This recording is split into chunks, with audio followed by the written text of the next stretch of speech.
ngasi mapi mayek online class asida aina takchadoriba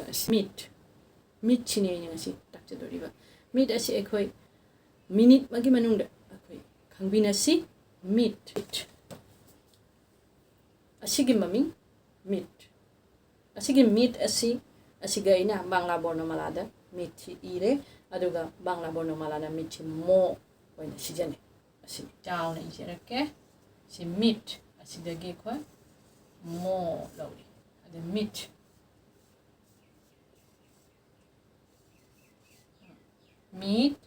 ade makhadagi enough ade makhadagi til lonchum asini meet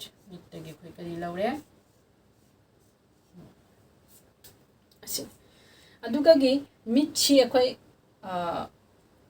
step kaya da igani haibasini akhoi ji masagi dudi akhoi na step kaya da igani habado akhoi yengasi meet asi step kaya da igani habaduni haji yengan doise meet asondagi kotlani asima step malai asigisi one step si one step asidagi asondagi la asi meet adugi makhagi sigana asumai la ani sila ani adi maka sigala asi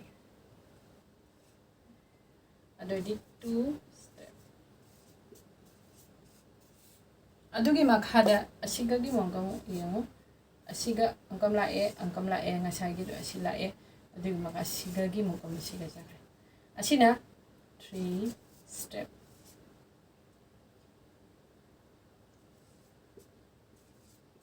aduidi akhoi three step ta si mapung phaya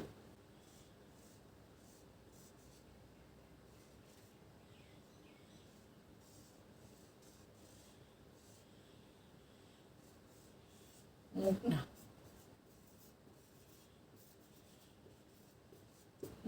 di mukna kona ba simale meet na kali oi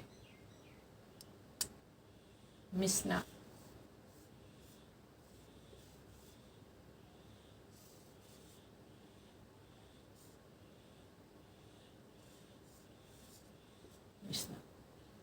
meet na kali oi misna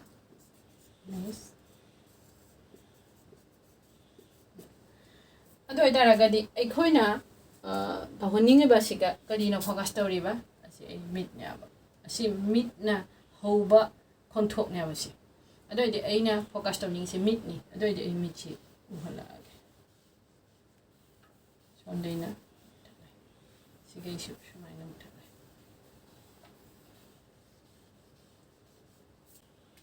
siga focus la isi kaina meet sige online class matang asi loisan jere miyam mo khuram jere